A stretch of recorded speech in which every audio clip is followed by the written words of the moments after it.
기도하겠습니다. 하나님 아버지, 오늘 일주일이 시작된 지 넷째 날 저희가 다시 주 앞에 나와 영과 진리로 경배하고 또 마음속에 있는 모든 것을 아버지 앞에 다 내려놓고 기도할 수 있도록 복된 시간으로 저희를 불러주신 것을 인해서 진심으로 감사드립니다.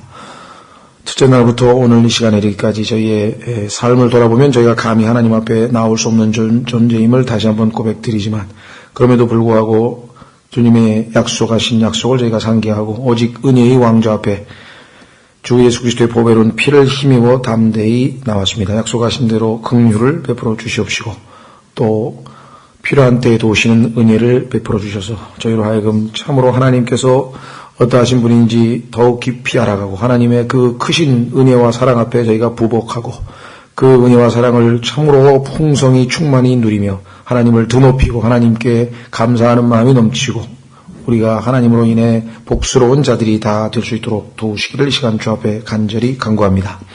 무엇보다도 먼저 저는 주님의 말씀을 상고하고자 합니다. 주님께서 들려주시는 이 말씀을 통해 하나님 어떠하신 분인지 더욱 깊이 알아갈 수 있도록 도와주시고 알아간 만큼 저희 마음이 주님을 향해 더욱 사랑으로 갈망하는 마음으로 뜨거워지게 도와주시고 또 그럴수록 저희가 더 충성되게 주님을 따르는 자들이 될 수 있도록 도우시기를 이 시간 주 앞에 간절히 간구드립니다.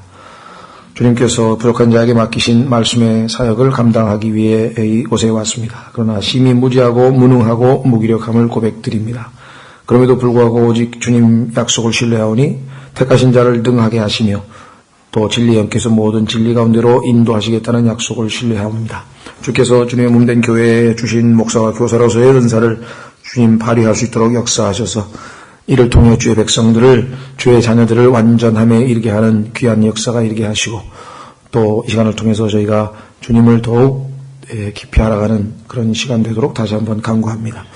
주님, 이런저런 사정으로 참되지 못한 지체들을 기억해 주시고 그들의 마음을 주님과 주님의 말씀과 주님 거룩한 형제들이 모이는 집회에 둘 수 있도록 도우시기를 주 앞에 간절히 간구하옵고 동일한 은혜로 함께 대해 주시며 그들의 마음을 온전히 지켜주시기를 다시 한번 간절히 간구드립니다. 이 시간을 통해서 홀로 존귀와 영광과 기쁨을 얻으시고 우리에게는 큰 유익과 복을 허락해 주시기를 간절히 간구드리옵고 이 시간을 하나님 아버지 손에 온전히 의탁드립니다. 모든 말씀을 우리 주 예수 그리스도의 이름으로 기도하옵나이다. 아멘. 예, 오늘은 시편 제29편, 하나님이 얼마나 놀라우신 분이신가에 대한 말씀입니다. 그래서 말씀 자체는 그리 어려울 게 없습니다. 읽으면 하나님이 참으로 그러하신 분이시다. 권능의 하나님이시다. 능력의 하나님이시다. 영광 받으시기에 합당하신 분이시다. 그저 구구절절히 우리가 아멘으로 화답할 수밖에 없는 그러한 하나님이심을 우리가 보게 되죠. 예, 우선 본문을 한번 보도록 하겠습니다. 제29편 다윗의 시. 오 강력한 자들아, 너희는 영광과 능력을 주께 드리고 주께 드릴지어다. 주의 이름에 합당한 영광을 그분께 드리며 거룩함의 아름다움으로 주께 경배할지어다. 주의 음성이 물들 위에 있도다. 영광의 하나님께서 천둥 소리를 내시나니 주께서 많은 물들 위에 계시도다. 주의 음성은 권능이 있고 주의 음성은 위엄이 가득하도다. 주의 음성이 백향목들을 꺾나니 참으로 주께서 레바논의 백향목들을 꺾으시는도다. 그분께서 또한 그 나무들을 송아지같이 뛰게 하시며 레바논과 시련을 젊은 유니콘같이 뛰게 하시는도다. 주의 음성이 불꽃들을 가르는도다. 주의 음성이 광야를 흔드나니 주께서 가데스 광야를 흔드시는도다. 주의 음성이 암사슴들로 하여금 새끼를 낳게 하고 삼림을 드러나게 하나니 그분의 성전에서 모든 사람이 그분의 영광을 말하는도다. 주께서 큰 물 위에 앉아 계시나니 참으로 주께서 영원토록 왕으로 앉아 계시는도다. 주께서 자신의 백성에게 힘을 주시리니 주께서 자신의 백성에게 화평으로 복을 주시리로다. 아멘.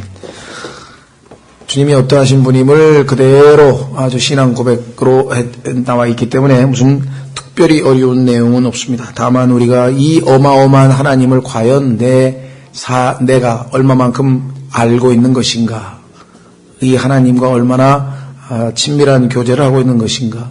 내 삶에서 하나님을 이러한 하나님으로 체험하고 또 누리고 실제적으로 소유하고 있는 것인가? 이런 것이 문제가 되겠죠. 우리가 상식적으로 수긍할 수 있는 그러한 말입니다만은 그 누군가가 말하기를 그 사람의 신앙은 그 사람이 알고 있는 하나님의 크기에 비례한다, 정비례한다 이런 말을 했습니다. 너무나 많은 사람들이 하나님에 대해서 너무나 조금밖에 알지 못해가지고 그저는 아니지만요. 십자가에서 나를 구원해 주신 주님, 나를 위해서 먹이시는 주님, 입히시는 주님, 우리 가정을 돌보시는 주님 등등등등 항상 자기가 중심에 딱 서가지고 하나님은 빙빙 돌고 그래서 그런 하나님을 알고 있을 때 그것 잘못된 거 하나도 없고 당연히 그렇게 알아야 되고 그러나 그 수준에서 머물러 있으면 하나님께서 많이 답답해 하시는 거죠. 그렇죠? 우리가 처음으로 하나님을 만났을 때는 당연히 나를 지옥의 형벌에서 건지시는 하나님, 나를 복 주시는 하나님, 그렇죠? 나의 먹을 것, 입을 것을 주시는 하나님, 내 생애를 책임지시는 하나님, 나의 죄값을 지르신 하나님, 하나님께서 나에게 베푸신 위대한 일들에 대해서 당연히 감사하고 매일매일 나에게 베푸시는 은혜와 축복을 감사하고 그건 너무나 당연한 일이죠. 그렇죠? 예. 그러나 거기서 멈추는 것이 아니라 이 하나님이 어떠하신 분이신가를 더욱 알아가서 하나님 안에 있는 측량할 수 없는 그 크신 영광과 복과 기쁨과 행복과 이 모든 것들을 우리에게 더 주고 싶으신데 우리의 그릇이 너무 작다 이 말이에요. 그죠? 그릇이 너무 작아. 그러니까 하나님에 대해서 알고 있는 바가 너무 적어. 어린아이가 자기 아버지를 알게 뭘 알겠습니까? 아버지의 인품을 알겠습니까? 아버지의 사랑을 알겠습니까? 아버지가 직책을 알겠습니까? 아버지의 무슨 여러 가지 능력, 재산이 경제력을 알겠습니까? 그저 아는 건 그냥 아버지가 자기 이뻐해주고 맛있는 거 사주는 것밖에 모르는 거예요. 그렇죠? 그 어린아이 신앙에서 머물러 있어서는 곤란하다는 얘기죠. 점점 커서 나중에 야 우리 아버지가 이런 사람인가? 그죠? 더더군다나 만약에 그가 정말 우리 하나님처럼 온 우주를 지배하고 통치하고 계시는 놀라우신 주님과 왕이시라고 하는 사실을 알게 될 때에는 정말 우리의 마음이 글쎄요 표현이 좀 어떨지 모르겠습니다. 터질 것 같이 감격스러운 거죠. 그렇죠? 야 이런 분이 나를 사랑하시고 이런 분이 그렇죠. 근데 이 주님을 알아가는 지식에서 자라가라고 그렇게 성경에서 말씀하고 왜 아직도 하나님을 그거밖에 모르냐고 그렇게 말씀하고 그래도 그 하나님 중심적인 신앙생활이 안 되고 자기 중심적인 신앙생활이 되기 때문에 계속 겉도는 거예요. 하나님 중심적인 신앙생활이 되면은 불만은 싹 사라집니다. 그죠? 하나님이 나에게 행하시는 일은 사람들이 어떻게 평가하든 항상 선하신 일만 하시는 분이거든요. 하나님이 항상 나에게 좋은 일만 해주시는데 뭐가 그렇게 불만이죠? 그렇죠? 우리가 아직 어리니까 나에게 좋은 일을 해줬는데도 그게 나쁜 일인 것처럼 착각을 하니까 그렇죠? 나쁜 일인 것처럼 착각을 하니까 모든 문제가 발생하는 것이지 참으로 그 말씀이 간단한 것 같지만 심오한 것인 것 같아요. 우리의 신앙의 크기는 내가 알고 있는 하나님의 크기에 비례한다. 그렇죠? 하나님에 대해서 뭘 알고 계십니까? 그럼 어떤 분들은 자기 구원과 관련된 것, 자기에게 필요한 것 제공해 주시는 분, 그 다음에 글쎄요, 그럼 뭐 하나님이 그런 분 아닌가요? 끝입니까 그걸로? 그렇죠? 그건 아니죠. 자, 그래서 실제적으로 구약 성경에 보면 우리가 신약에서 교리서에서 알지 못하는 하나님을 정말 알아갈 수 있는 놀라운 그런 내용들이 많아요. 특히 이사야서 40장에서 48장 같은 경우는 1인칭으로 하나님 자신이 자기 자신에 대해서 알려주고 싶으신 것, 꼭 알아주기를 바라는 것들을 잔뜩 써놓으셨는데 이사야서 40장서부터 48장 읽어본 사람 몇 명이나 되며 읽어도 뭐 얼마나 자주 읽습니까? 그렇죠? 그런 것 중에 하나가 오늘 바로 이 시편 29편 같은 내용이에요. 그렇죠? 이런 거 읽으면 그러네, 하나님 굉장하시구나. 그리고 이제, 그게 아니죠. 자, 그래서, 욥기, 우리가 좀 이따 욥기 한번 찾아보죠. 욥기 37장 22절에 가면, 오늘 시편 기자와 같은 맥락에서 하나님 앞에 고백하는 신앙 고백이 이렇게 나오네요. 여러분은 이런 고백을 하나님께 해본 적이 있으신가 모르겠어요. 이러한 하나님을 알고 계신지는 모르겠습니다. 그렇죠? 욥기 37장 22절 엘리후는 하나님이 두려우신 분인 걸 알았습니다. 좋은 날씨가 북쪽에서 나오나니 하나님께는 두려운 위험이 있느니라. 두려운 위험이 있느니라. 전능자로 말하건대 우리가 그분을 찾아낼 수 없나니 그분께서는 권능과 공의와 풍성한 정의에서 뛰어나심으로 사람을 괴롭게 하지 아니하시리로다. 항상 좋은 일만 해주시는 분인데 사람에게. 그러므로 사람들이 그분을 두려워하나니 그분께서는 마음이 지혜로운 어떤 자도 중히 여기지 아니하시느니라 하니라. 그런데 37장 1절로 가보십시오. 욥기 37장 1절로 가면 그 두렵고 떨리는 하나님 앞에 서니까 심장이 떨리는 거예요. 이 일로 인하여 내 심장도 떨리고 제 자리에서 벗어났느니라. 그분의 요란한 음성 곧 그분의 입에서 나오는 소리를 그 주의 깊게 들어라. 그분께서 그 소리를 온 하늘 아래에 이르게 하시며 자신의 번개를 땅 끝까지 이르게 하시느니라. 번개가 있은 뒤에 한 음성이 우렁차게 울리나니. 그렇죠? 번개 다음에 천둥 소리가 들리죠. 곧 그분께서 자신의 빼어난 음성으로 천둥 소리를 내시는 것이라. 여러분들 비 올 때 천둥 소리 들으면서 하나님께서 무슨 말씀을 하시려고 하는 건가 하고 생각하거나 기도해 본 적 있습니까? 아이고 무셔라. 이거 날씨가 왜 이러지? 아이고 무셔라. 하나님께서 천둥 소리를 내셨는데 이 땅에 무슨 일이 있으셔서 하나님이 천둥 소리를 내셨을까? 그렇죠? 주여, 이 천둥 소리가 무슨 의미입니까? 계시록에도 보니까 하나님께서 7 천둥 소리를 바라시는데 지금은 더 이상 기록하지 말라 하시는 장면이 나오는데요. 그분의 음성이 들릴 때 그분께서 그것들을 멈추게 하지 아니하시리로다. 하나님께서는 자신의 음성으로 놀랍게 천둥 소리를 내시며 또 우리가 이해할 수 없는 큰 일들을 행하시라니. 그 천둥 소리와 함께 하나님께서 뭔가 우리가 알 수 없는 일들을 행하고 계신다는 거예요. 그러니까 우리가 그걸 인식을 못해서 그렇지 지금 하나님께서 오늘 하루만도 행한 일을 우리가 영원토록 어떻게 그걸 다 찾아낼 수 있으며 알 수 있으리요라고 지금 37장 23절에서 말하잖아요. 그러니까 그분은 terrible majesty, 두려운 위엄이 계신 분이구나.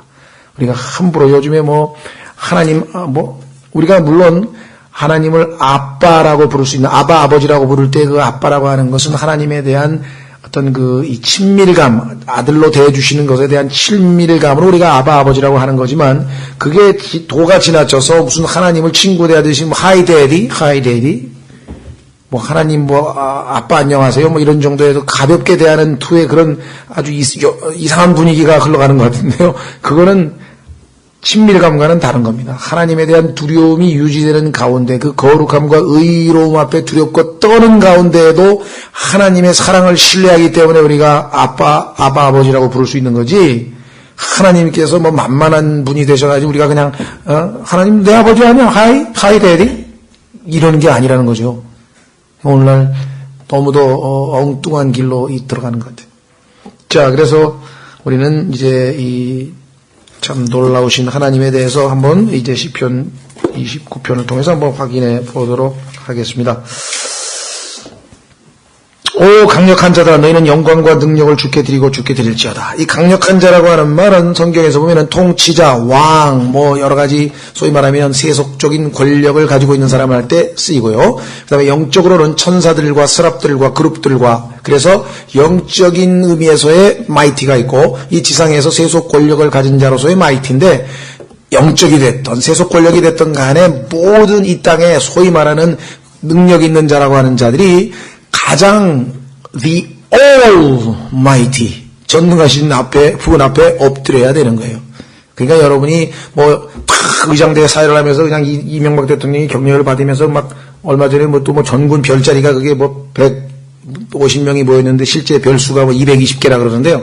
220개 별자들이 쫙 있는데 이명박 대통령이 와서 딱 아주 하니까 우리는 굉장하다 그러는데 그 굉장한 거 전 세계에 수없이 많은 별들 다 모아봐도 전능하신 그분 앞에는 다 그 사람을 다 엎드려서 이 세상에 있는 모든 국가 원수 가장 나라에서 최고의 예우를 받는 그러한 자들도 다 엎드려서 그분께 경배해야 되는 그러하신 하나님이다 이 말이에요.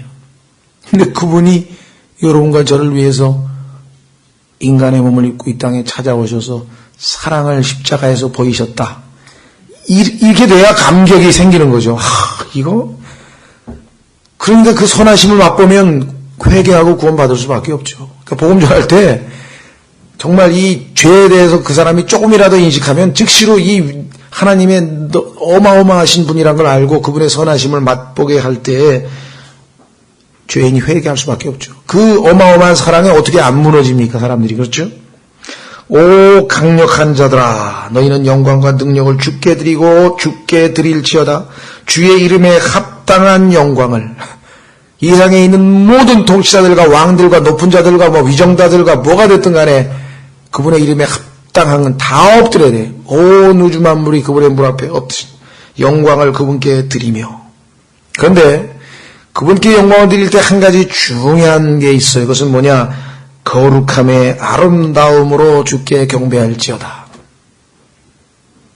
자, 거룩함과 아름다움이 하나라고 하는 사실은 성경적 진리 속에서만 발견되는 겁니다.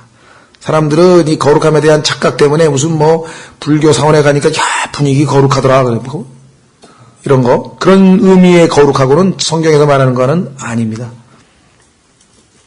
그렇죠? 전적으로 죄와 상관이 없으시고 전적으로 세상적인 것과 상관이 없으시고 전적으로 불의와 상관없으시고 그 본성 자체가 사랑이시고 그 본성 자체가 진리이신 그러한 분 모든 이러한 것들을 속성을 독점하고 계신 한 분 그런 의미에서 이 거룩인데요. 이 거룩이란 말은 참 우리가 이 하나님 앞에서만 정말 사용할 수 있는 그런 말이죠. 그런데 그 거룩함의 아름다움이라 그랬어요. 자, 이 땅에 우리가 아름다운 것들이 많고 세상 사람들이 그런 심지어는 미인대회도 하고 그러니까 온갖 아름다움에 대한 얘기를 많이 하지만 진정한 아름다움은 거룩할 때만 하나님께서 인정하시는 것이에요. 그렇죠? 세상 사람들이 말하는 아름다운 것은요. 참 표현이 역설적이지만요. 추한 아름다움이 있어요. 추한 아름다움. 세상 사람들은 아름답다 그러는데 하나님 보시기에 그것은 추해, 더러워. 이상하죠?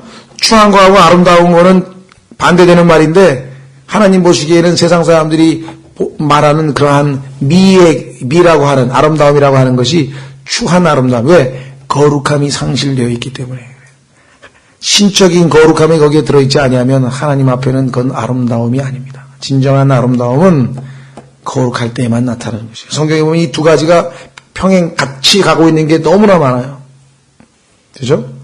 이 거룩함의 아름다움일 때는 우리가 정말 진정한 감동과 감격을 받아서 엎드릴 수밖에 없는 그 아름다움이 영광, 거룩함, 아름다움 이 세 가지 요소가 어디에 나오는가? 출애굽기 28장 2절에 보면 대제사장이 하나님 앞에 나아가기 위해서 준비하는 과정에 들어가 있어요. 한번 확인해 보겠습니다. 그렇게 준비하지 아니하면 거룩함과 영광과 아름다움이 함께 동반되지 아니하면 하나님 앞에 감히 나아갈 수가 없습니다. 감히 나아갈 수가 없습니다. 그렇죠? 출애굽기 28장 2절 너는 내 형 아론을 위하여 거룩한 나왔죠? 거룩한 의복들을 만들어. 이 의복은요 아무데나 입고 다니면 안 돼요. 반드시 하나님 앞에 나아갈 때만 입는 거. 그래서 하나님만을 위하여 준비된 그래서 그게 거룩이에요. 하나님만을 위하여 따로 떼어놓은 거룩한 옷을 만들어. 그 다음에 뭐라 했습니까? 이것을 어떻게 뭐로 삼으라 했습니까? 영광과 아름다움으로 삼을지니라. 하나님 앞에 나아갈 때요, 추한 모습으로 나아가면 하나님이 안 받아들입니다. 하나님은 아주 미를 중요시 여기는 분이에요. 오늘날 우리 복음주의적 또 킹제임스 성경 진영의 그리스도인들이 많이 놓치고 있는 부분이 아름다우신 하나님이에요. 아름다우신 하나님. 우리는 거룩함, 의로움, 올바름, 선함 이런 쪽으로는 굉장히 추구를 많이 하는데 이 아름다우신 하나님이라고 하는 것이 이 도덕적인 것과 별개인 것처럼 생각 아닙니다. 여기 보면 같이 나와 있어요. 영광과 아름다움으로 삼을지니라. 자, 그래서 우리는 다시 시편 29편으로 가면 주께 경배할 때에는 영광을 드리기 위해서는 거룩함과 아름다움이 동시에 수반되어져야 된다는 것. 자, 3절서부터는 이제 어렵지 않습니다. 아시다시피 9절까지 하나님의 권능을 설명하는데 어떻게 설명하는가? 주의 음성, 주의 음성, 주의 음성 4절에는 2번에서 총 7번의 주의 음성이 나옵니다. 근데 주의 음성이 물들 위에 있고 주의 음성이 권능이 있고 주의 음성이 위엄이 가득하며 이렇게 쭉 주의 음성이 나와요. 그런데 실제로 주의 음성이라고 하는 단어가 하나님의 음성이라고 하는 표현이 제일 먼저 나오는 곳이 어디입니까? 창세기 3장이죠. 주 하나님의 음성을 들은 창세기 3장의 아담이 어떻게 했습니까? 자, 여기서 인간의 비극은 시작이 됐죠? 여기서 인간의 비극은 시작이 되었어요. 8절, 창세기 3장 8절, 그들이 그날 서늘한 때에 동산에서 거니시는 주 하나님의 음성을 듣고, 그렇죠? 아담과 그의 아내가 주 하나님 앞을 떠나 동산의 나무들 가운데 숨음해.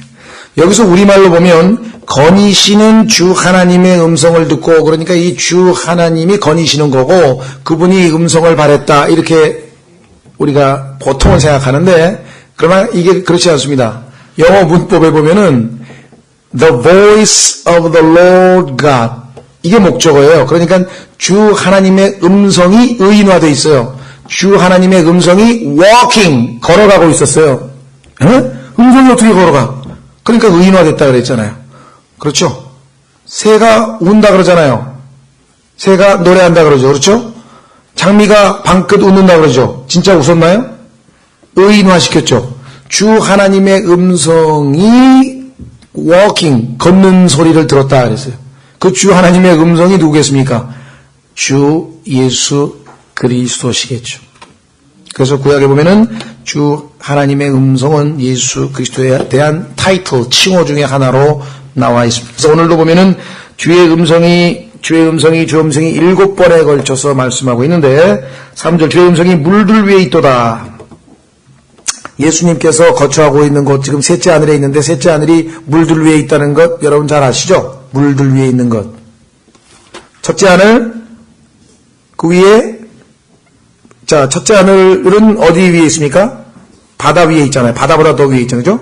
지금 보이는 하늘은 바다 위에 있잖아요. 물들 위에 있고 그 다음에 또 가운데에 물들이 있죠. 그렇죠? 예. 그러니까 첫째 하늘 밑에 물이 있고 첫째 하늘 위에 둘째 하늘이 있고 둘째 하늘 위에 물이 있고 그 위에 셋째 하늘이 있다 이 말이죠. 그래서 성경에 보니까 하늘들 위에 있는 물이라 했어요. 자, 첫째 하늘이 하나, 둘째 하늘이 둘. 그러니까 하늘들 위에 물들이 있는 게 성경적으로 이해가 되시죠? 확인해 보겠습니다. 시편 148절. 시편 148편. 시편 148편에 보면요. 성경적 교리가 적지 않은 사람은 이게 그냥 추상적으로 시인가 보다 하고 넘어가지만 아닙니다. 단지 시적인 표현이 아니라 얼마나 실제적인 표현인지 몰라요. 보십시오. 뭐라고 하나. 1절서부터 너희는 주를 찬양하라. 너희는 하늘들에서부터 주를 찬양하며 셋째 하늘, 둘째 하늘들 복수죠. 높은 곳에서 그분을 찬양할지어다. 그분의 모든 천사들아 너희는 그분을 찬양하라. 그분의 모든 군대들아 너희는 그분을 찬양할지어다. 해와 달아 너희는 그분을 찬양하라. 둘째 하늘로 내려왔네요. 1절, 2절은 셋째 하늘에 있는 하나님의 영적 존재들 얘기하고 2절에 둘째 하늘로 내려와서 빛을 내는 모든 별들아 너희는 그분을 찬양할지어다. 그 다음에 4절에 하늘들의 하늘들아 또 하늘들 위에 있는 물들아. 이해가 되십니까? 하늘 늘 위에 있는 물들아 너희는 그분을 찬양할지어다. 그래서 지금 예수님께서 가 계신 셋째 하늘은 물들 위에 있죠. 근데 그 물이 얼어 있다 그랬죠. 그래서 그것을 계시록에서는 유리바다라 그랬죠. 그렇죠? 예. 그래서 다시 시편 28편 3절에 29편 3절에 주의 음성이 물들 위에 있도다. 의인화해서 예수님으로 우리가 하면 문제될 것 하나도 없고 그분이 거기서 음성을 바라는 거죠. 영광의 하나님께서 천둥 소리를 내시라니. 아까 욥기 37장에서 천둥 소리 봤었죠? 주께서 많은 물들 위에 계시도다. 그러니까 실제로 천둥 소리가 일어날 때마다 하나님께서는 우리가 이해할 수 없는 놀라운 일들을 행하고 계신다 그랬는데 다만 우리가 이해를 못해서 그렇지 천둥 소리가 지금까지 인류 역사 얼마나 많이 울렸습니까? 하나님께서 얼마나 위대한 일을 했는지 우리가 작아서 우리가 너무 하도 작고 너무나 유한한 존재이다 보니까 그걸 몰라서 그렇지 어마어마한 일들을 하셨을 거라고. 나중에 한번 보세요. 하나님께서 울리신 천둥 소리가 이게 몇 번인지 모르지만 1년에 한 3,000번, 3,000번은 안 돼요. 한 3억 번 되나? 그때마다 하나님께서 어떤 일을 이루셨는지 그 말씀으로 이루신 일이 무엇인지를 우리가 알면 영원토록 하나님을 찬양하고도 아마 모자랄 거예요. 그 다음에 4절 주의 음성은 권능이 있고 powerful. 물소리 같다고 지난주 설교 기억나십니까? 예수 그리스도의 그 음성이 물소리같이 그냥 뭐 폭포수가 이과수 폭포 내리는 그런 음성 그것처럼 들리나요? 주의 음성은 위엄이 가득하도다. majesty. 아까 봤잖아요. 엘리후가 그분께는 두려운 위엄이 있도다. 위엄은요. 그 앞에 가면 그 위엄 앞에 다 꼬꾸라져서 엎드려서 절하는 거예요. 그렇죠? 예수 그리스도 앞에 가면 사람들이 진예인 사도 요한도 그냥 부활하신 그 예수님이 환상 속에 나타나니까 뭐야? 엎드려도 죽은 자처럼 돼버렸죠. 다니엘도 엎드려도 죽은 자처럼 됐잖아요. 그렇죠? 그래서 오늘날 소위 말하는 뭐 기도원이라든가 아니면 뭐 꿈을 꾸다가 뭐 환상을 봤다 그러는데 뭐 예수님이 뭐 손을 얹고 내 사랑하는 아들아 그러면 속은 거예요, 그거는. 만약에 봤으면 기절했어야 돼요. 만약에 봤으면. 못 본 거죠. 잘못 든 거, 이상한 걸 본 거죠.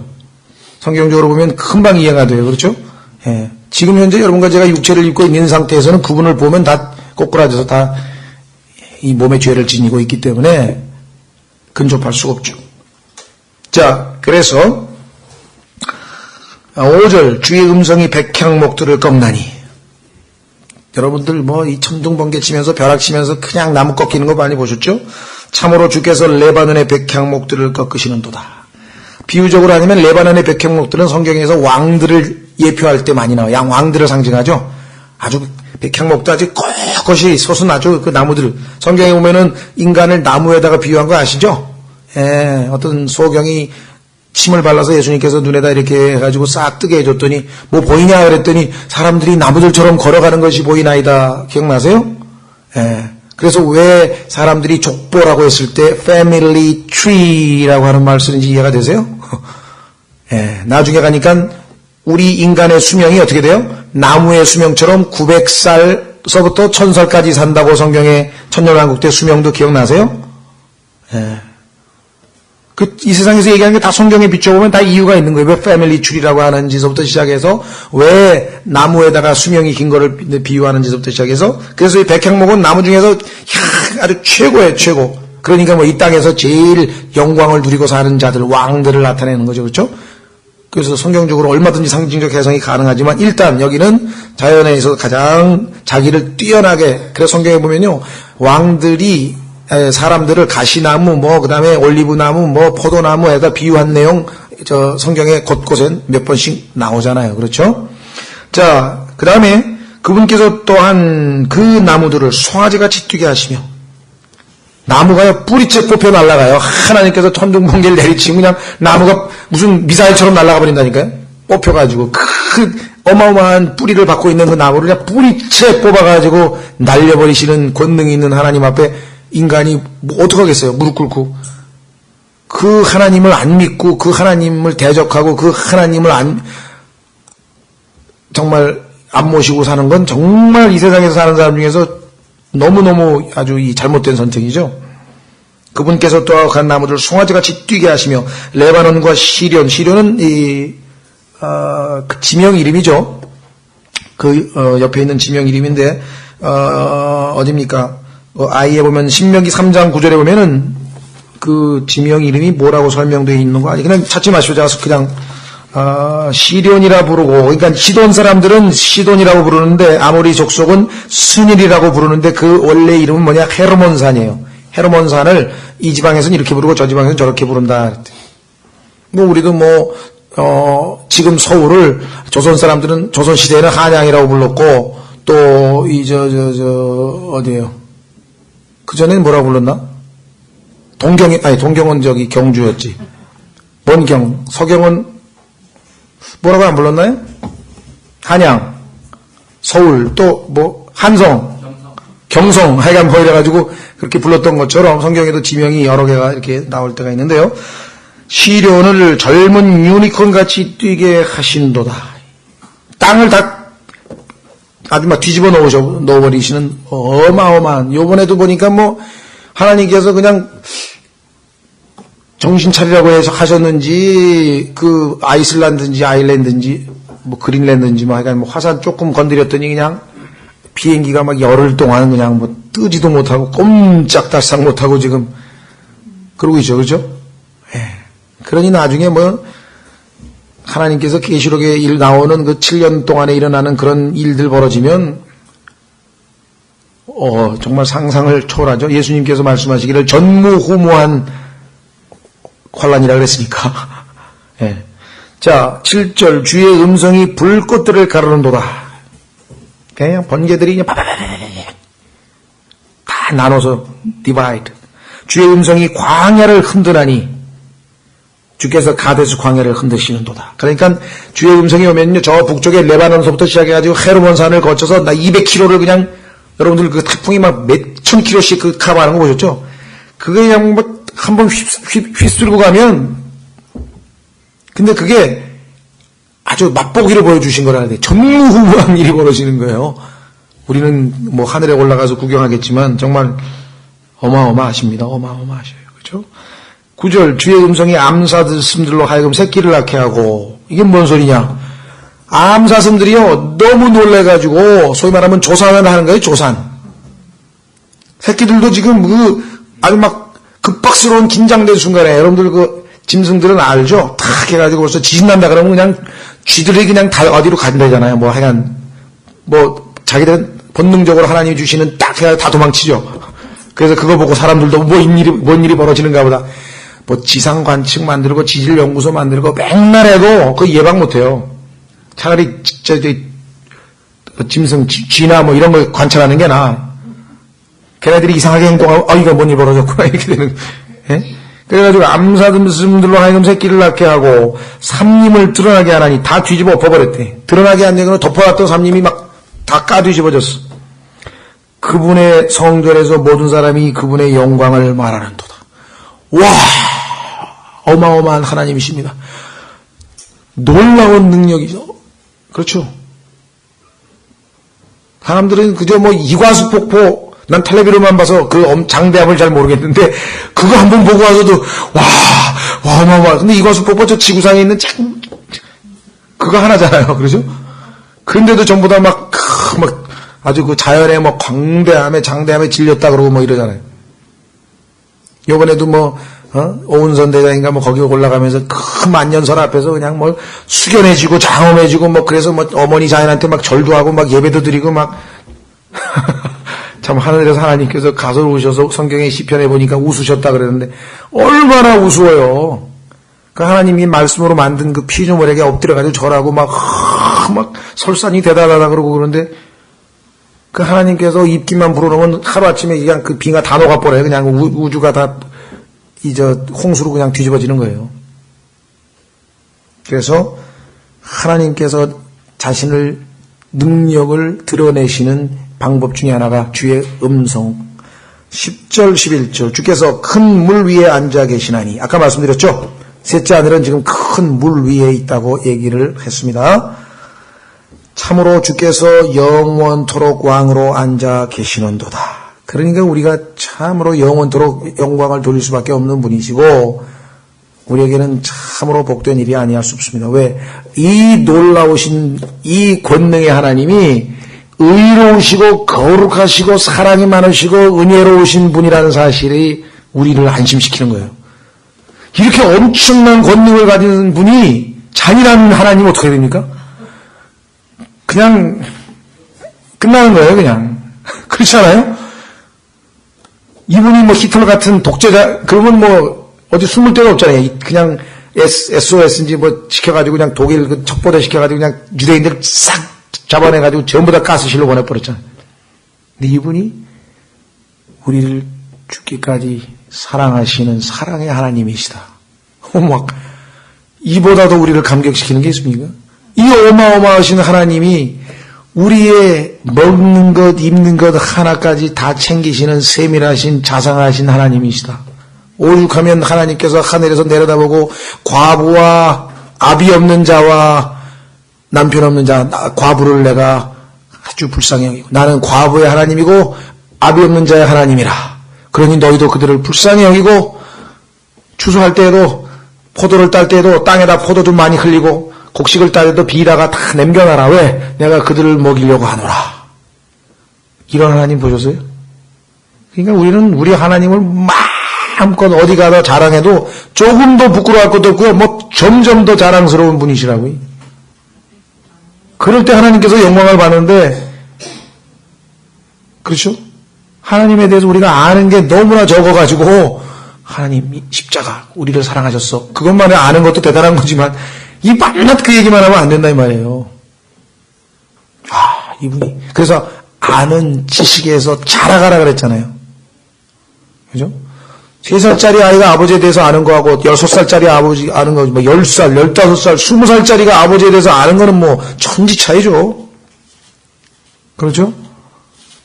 예. 그래서 여기 보니까 영원토록 왕으로 앉아 계시는도다 그랬습니다. 주께서 자신의 백성에게 힘을 주시리니. 자, 1절에 보니까요. 능력, 영광과 능력을 주께 드리라 그랬는데 그 능력이 힘 아니에요? 힘? 주님이 우리에게 힘을 주신다는 거예요. 하나님을 저항하는 힘이 이 세상에 지금 작동하고 있어요. 그렇죠? 그 힘을 능가하는 힘을 우리에게 주셔야 우리가 마귀도 이길 수 있고 죄도 이길 수 있고 세상도 이길 수 있고 여러분과 제가 구원받기 전에 로마서 5장에서 말할 때 우리가 힘이 없었을 때 구원받기 전에 우리의 모습을 성경에서 하나님은 힘이 하나도 없다는 거예요. 그죠? 죄가 잡아당기면 힘이 없어. 그 끌려가 그냥. 그렇죠? 너무나 아주 힘없는 그런 자들이었는데 구원을 받고 나서 우리의 힘이 되시는 분이 들어오셔서 우리를 힘을 주신다. strengthen, 강하게 하신다고 표현했는데요. strengthen, 힘을 주시는 거로 표현해도 뭐 잘못된 거 없죠. 그래서 우리는 뭐든지 할 수 있다 그랬잖아요. 여기는 물론 교리적으로는 이스라엘 백성이죠. 왜 이 땅의 환란 동안에 대환란을 견디며 기다리고 있는 이 이스라엘 백성들, 이 무기력한 적대, 이 적그리스도 앞에서 무기력한 모습으로 정말 마냥 박해만 당하고 있었던 비참한 백성들이지만 그러나 그분께서 이렇게 권능으로 임하시면서 그를 자신의 백성으로 삼으셔. 왜? 회개하고 거룩하신 하나님 앞에 엎드렸기 때문에. 하나님을 하나님으로 제대로 인정하고 알았기 때문에 힘을 주시니 주께서 자신의 백성에게 화평으로 복을 주시리로다. 지금까지 있었던 이 하나님의 권능을 대상자들은 다 뭡니까? 파괴 아니에요. 그냥 하나님께서 막 다 뒤집어 엎는 거잖아요. 지진이 나고 막 온통. 그런데 그 환란을 하나님에 대한 믿음으로 의지하고 견뎌낸 자들에게 하나님께서 그들을 화평으로 복을 주시리로다.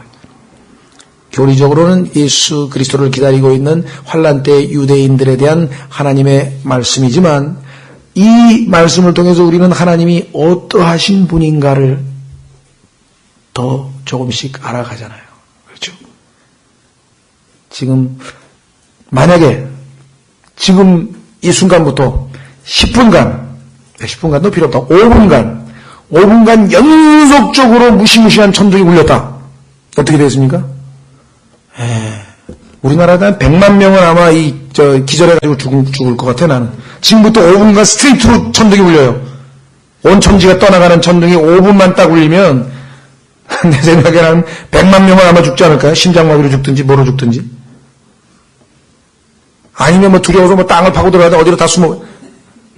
그런 성경을 아는 사람들은 뭐예요? 주께서 말씀하시는도다. 이 구절을 읽으면서 말씀하시는구나, 주여. 여러분들이, 여러분과 제가 그리 할 수 있는 강심장을 가지고 있는 사람들이에요. 엄청난 사람이. 지금 우리 자신도 얼마나 놀라운 사람이 잘 몰라. 우리가 하나님의 아들로 만들어서, 그러죠? 왕세자는, 3살짜리 왕세자는 자기가 엄청난 권력을 지니고 있다는 걸 몰라. 자기 말 한마디면 지금 사람 목숨도 왔다 갔다 할 수 있는 것도 몰라. 그렇죠? 나중에 알고 보니까 자기가 막 엄청난 아버지를 두고 있고 엄청난 권력을 가지고 있는 것을 뒤늦게 알게 되는 건데요. 여기 보니까 참으로 이 하나님이 나와 아버지가 되시고, 그렇죠? 나의 주님이 되시고 나의 창조가 되시고 내 안에 들어오셔서 나를 자신의 자녀라고 인치시고 나와 대화하시고 나를 통해서 기쁨을 얻기를 원하시고, 이건 뭐 엄청난 일입니다. 그러니까 시편을 읽을 때는 내용이 어려워서가 아니라 그냥 그 하나하나 속을 깊이 묵상하면 그냥 가슴이 떨려오는 거예요. 보세요. 엘리후가 아까 뭐라 그랬습니까? 내 심장이 떨린다 그랬죠. 심장이 밖으로 나가버렸다는 게 얼마나 떨렸는지. 그 무슨 말인지 이해가 되셨어요? 내 심장도 떨리고 제자리에서 벗어났느니라. 심장이 너무 떨다가, 하나님 앞에서 너무 떨다가 제자리에서 벗어나 버렸다잖아요. 그 표현이 이해가 되냐고. 하나님 앞에 얼마나 두려우면. 아마 재림 때 아마 심장이 제자리에서 벗어날 사람들이 어마어마하게 많을 거야. 오늘 참 10편, 29편을 통해서 어떤 분들은 이렇게, 물론 이유가 있죠. 일부러 그런 건 아니고, 나낙 시편을 너무나 많이 하다 보니까 시편 29편은 어려운 게 없습니다. 잘 읽어보고 묵상하십시오. 그리고 넘어가더라고요. 그 다음에 30편 하겠습니다. 왜? 내용이 어려운 게 없으니까. 그러나 우리는 내용을 알고 머릿속에 집어넣기 위해서 지금 시편 공부하는 게 아니라 주님을 알아가기 위해서 우리가 시편을 보기 때문에 이 29편 쉬운 내용인 것 같지만 하루를 통해서 주님을 알아가게 되었습니다. 이 하나님을 더 깊이 알아가는 우리 모두 될 수 있도록 이 시간 잠깐 기도하고 기도 제목을 놓고